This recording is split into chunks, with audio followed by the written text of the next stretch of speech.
উপস্থিত সভাপতি, প্রধান অতিথি, বিশেষ অতিথি এবং গণমাধ্যম কর্মীবৃন্দ এবং প্রিয় ময়মনসিংহবাসী, আসসালামু আলাইকুম। আপনারা সবাই কেমন আছেন? আমরা আজকে 11 দলীয় ঐক্য নির্বাচনের পর থেকেই গণভোটের গণরায় বাস্তবায়নের জন্য বিভিন্ন ধরনের কর্মসূচি পালন করে যাচ্ছি। তারই অংশ হিসেবে আজকে ময়মনসিংহের বিভাগীয় সমাবেশ। আপনারা এই গরমের মধ্যে কষ্ট করে এখানে সবাই জড়ো হয়েছেন। আমরা এদেশের জনগণের প্রতিনিধি হিসেবে যেই 70% মানুষ গণভোটে হ্যাঁ ভোট দিয়েছিলেন, সেই জনগণের প্রতিনিধি হিসেবে তাদের দাবি আদায়ের জন্য কষ্ট করে সবাই একত্রিত হয়েছেন। আমরা নির্বাচনের আগে দেখেছি আমাদের যিনি এখন প্রধানমন্ত্রী হয়েছেন, তিনি একটু নির্বাচনী সভায় অনুরোধ করে বলছিলেন, আপনারা সবাই গণভোটে হ্যাঁ ভোট দিবেন। কিন্তু নির্বাচনের পরে সেই গণভোটের রায় বাস্তবায়নের জন্য যে সংবিধান সংস্কার পরিষদ হওয়ার কথা, সেই সংবিধান সংস্কার পরিষদের শপথ তারা নিলেন না। এবং নির্বাচনের পরে যে গণভোটে হ্যাঁ ভোট দেওয়ার জন্য প্রধানমন্ত্রী অনুরোধ করেছিলেন, তা নিয়ে তিনি আর কোথাও কোনো মুখ খুললেন না। এই জাতির সাথে, এদেশের জনগণের সাথে প্রতারণার আশ্রয় নিয়ে দিনে দুপুরে প্রতারণা করে তারা সরকার চালিয়ে যাচ্ছেন। তারপরও বাংলাদেশ যেহেতু একটা দীর্ঘ সময় কঠিন পরিস্থিতির মধ্য দিয়ে যাচ্ছিল, 11 দলীয় জোট, সংসদে বিরোধী জোট একসাথে দেশের স্বার্থে কাজ করার কথা বলেছে, সরকারকে সহযোগিতা করার কথাও বলেছে।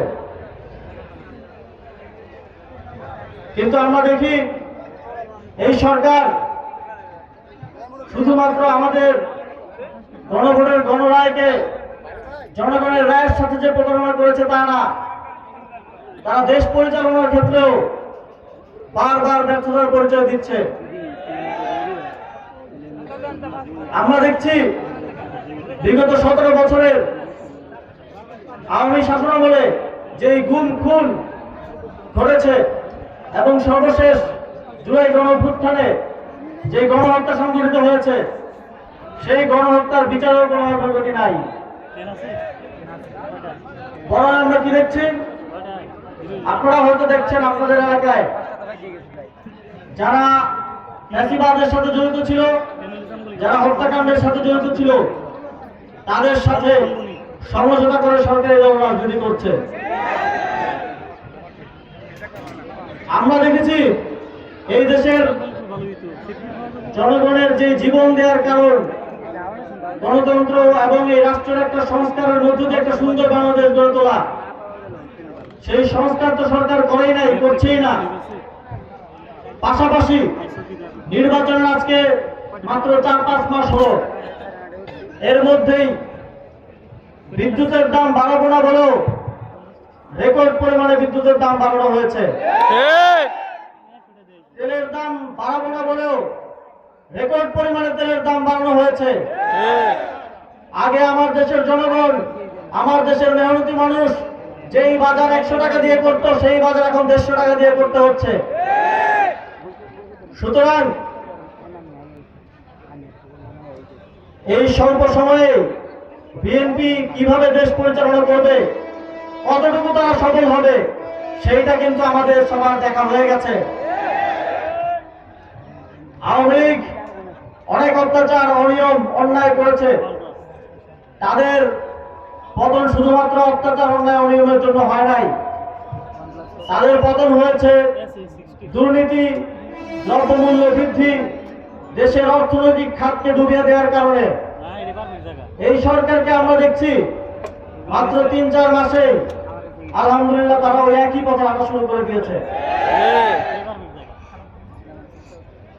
আমরা যদিও বারবার বলি যে আমরা সরকারকে সহযোগিতা করতে চাই দেশের স্বার্থে, কিন্তু সরকার যদি জনগণের বিরুদ্ধে অবস্থান নেয়, জনগণের প্রতিনিধি হিসেবে, বিরোধী জোট হিসেবে আমাদেরকে সরকারের বিরুদ্ধে দাঁড়াতে হতে পারে। আমরা আশা করব তাদের শুভবুদ্ধির উদয় হবে, তারা জুলাই সনদ গণভোটের গণরায় বাস্তবায়ন করবে, তারা দেশ পরিচালনায় জনগণমুখী হয়ে দেশ পরিচালনা করবে। যদি তারা সেটা করে এবং সেই সদিচ্ছা তারা দেখায়, তাহলে আমরা সবাই মিলে তাদেরকে সহযোগিতা করতে রাজি আছি। কিন্তু যেই পথে তারা হাঁটছে, এই পথ বাংলাদেশকে কোনো ভালো দিকে নিয়ে যাবে না। সংগ্রামী বন্ধুগণ, আমরা দেখলাম যে প্রধানমন্ত্রী মালয়েশিয়া এবং চীন সফর করলেন। আমরা সোশ্যাল মিডিয়াতে তার পেজে অনেক ধরনের গান টান শুনলাম, অনেক ধরনের পিআর নেটওয়ার্কিং হচ্ছে দেখলাম। মালয়েশিয়ার শ্রম বাজারটা 2-3 বছর ধরে বন্ধ। একটা দেশের প্রধানমন্ত্রী গিয়ে আসলেন, আমরা ধরে নিয়েছিলাম যে শ্রম বাজারটা ওপেন হবে, ওপেন হওয়ার ঘোষণাটা আসবে, তিনি সেটাও করতে পারলেন না। তিনি চায়নাতে গেলেন, সেখানেও আমরা মিডিয়াতে অনেক হাইপ দেখলাম, অনেক কিছু দেখলাম, অনেক কথা শুনলাম, কিন্তু আমার দেশের জনগণের জন্য কি নিয়ে আসলেন এই বিষয়ে কোনো স্পষ্ট বক্তব্য, স্পষ্ট কিছু আমরা দেখলাম না। আপনি যদি শো অফ করার জন্য ঘুরতে যেতে চান তাহলে সেটা এক কথা, সেটা করতে পারেন, সমস্যা নাই। কিন্তু এই যে বড় বড় কথা বলে আমার দেশের জনগণের জন্য যে কিছু নিয়ে আসতে পারলেন না, এটাও আপনাদের পররাষ্ট্রনীতিতেও যে আপনাদের সরকার ব্যর্থতার পরিচয় দিচ্ছে, সেটার প্রমাণ বাংলাদেশের জনগণ পেল। সংগ্রামী বন্ধুগণ, আমাদের গণভোটের গণরায় বাস্তবায়নের, জুলাই সনদ বাস্তবায়নের জন্য আমাদের যে লড়াই, আমাদের এই লড়াই চলমান থাকবে এবং এই দেশের 70% জনগণ যেই হ্যাঁ ভোট দিয়েছে এবং শত শত হাজার হাজার জনগণ একটি সুন্দর বাংলাদেশের জন্য জীবন দিয়েছে, সেই সুন্দর বাংলাদেশ গড়ার লড়াই আমাদের পক্ষ থেকে জাতীয় নাগরিক পার্টি, আমাদের 11 দলীয় ঐক্য, আমরা সামনের দিনগুলোতেও চালিয়ে যাব এবং এই লড়াইতে ইনশাআল্লাহ আপনাদেরকেও পাশে পাবো, এই প্রত্যাশা ব্যক্ত করে আমার বক্তব্য শেষ করছি। আসসালামু আলাইকুম। ইনকিলাব জিন্দাবাদ, এনসিপি জিন্দাবাদ, 11 দলীয় ঐক্য জিন্দাবাদ।